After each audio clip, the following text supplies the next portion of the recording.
Hello everybody, welcome back to the Pro Football Network YouTube channel. Today, we're going to build a team out of the best players in the NFL over 30 years old. But first, make sure that you guys are liking this video.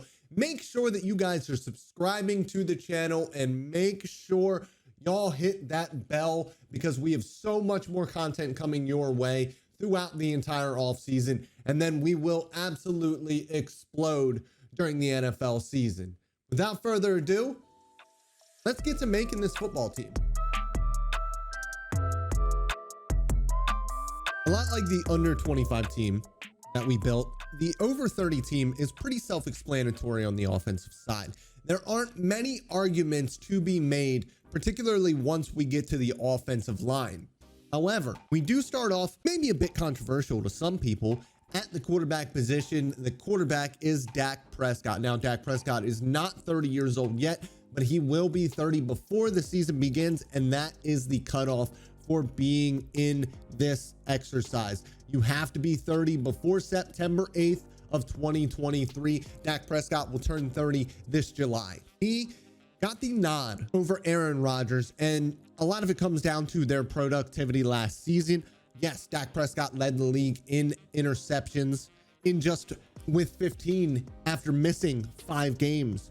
However, despite the interceptions, he still put up far superior numbers to Aaron Rodgers in efficiency. If Dak Prescott gets back to his ways of having an under 2% turnover rate, his production will explode in that offense, which was the highest scoring offense in the NFL when he was on the football field, is going to get even better, particularly with Brandon Cooks on the field in that roster. Now, Aaron Rodgers also has a fantastic roster in New York, but he is 39 years old. And when we are building a football team, we are not just building it for one season, but for the future as well. Dak Prescott is going to have another decade playing football. Aaron Rodgers does not. Running back was quite difficult. There just aren't 30-year-old running backs at this point in the NFL. The one that could still be productive is Raheem Mostert. Now, Derrick Henry is not quite to that cutoff yet, so he did not make the list. Raheem Mostert is the guy, and while he often has trouble staying healthy, he's in a very explosive offense in Miami, and he could be quite efficient in that offense as well if that offensive line is able to give him some holes to run through with his 4.4 speed that he has. Wide receiver corps is a lot of fun, and it's very fun because they are 3 very different types of receivers. First, you have Davante Adams. He is my wide receiver 1 in this exercise. He is one of, if not the best route runner in the NFL, and he can get open absolutely instantly off the line. Second wide receiver is DeAndre Hopkins, who can go up and catch anything thrown his way in contested situations. The Hail Mary should have a different name because that Hail Mary touchdown to win that football game was mostly DeAndre Hopkins, who just got the assist from Kyler Murray. And with our third receiver, will fit right neatly into the slot, is the now 29-year-old, but will be 30-year-old Cooper Kupp, who gets into the slot and was on pace to shatter reception records last season before his injury. At tight end, this one is incredibly easy. It's Travis Kelce, the best tight end in the NFL and one of the best tight ends in NFL history. At left tackle, you have arguably the best player in the NFL in Trent Williams, the San Francisco 49ers left tackle. At left guard, you have the best left guard in the NFL in Bitonio, Cleveland Browns. Again, incredibly self-explanatory answer here. There is no competition.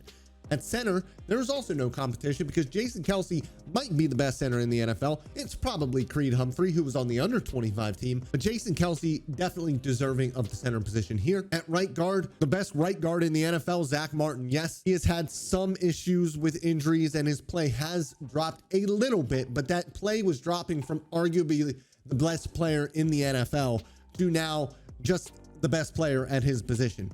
And at right tackle, again, arguably the best player in the NFL, or the most dominant player at his individual position, is Lane Johnson, the Philadelphia Eagles right tackle, who was arguably the best player in the NFL last season, just about a year after he thought about retiring from the game entirely. The defensive side of the ball was a much more difficult conversation. The first edge off of the board and on this football team is no debate. It is Von Miller. When he is healthy, he is still one of the best pass rushers in the NFL.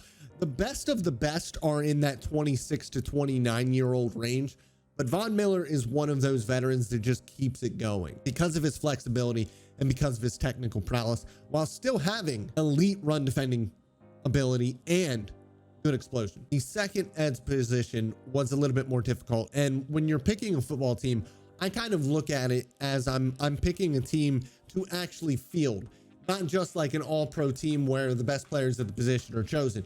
I wanted to have a little bit of variety, and I thought very hard here about going to Demarcus Lawrence. However, it is a passing league, and it is impossible to argue against Za'Darius Smith and his pass rush prowess. He is a better, more productive pass rusher than Demarcus Lawrence is. And although Demarcus Lawrence might be the best run defender on the edge in the entire NFL, what Smith brings on pass rush downs is so much more than Demarcus Lawrence that he had the edge over Lawrence in this conversation. Defensive tackle was actually quite easy. Aaron Donald, yes, he had a little bit of a down year last year. That was a horrible situation in Los Angeles. He still might be the best player in the entire NFL and is probably still the best defensive player in the NFL when healthy and on a football team that can actually help him at all. The second defensive tackle position was also quite easy. Cameron Heyward, to me, is one of the most fun players to watch in the entire NFL because he's never been an elite athlete, and he is now going into his like mid-30s, and he's so technically good.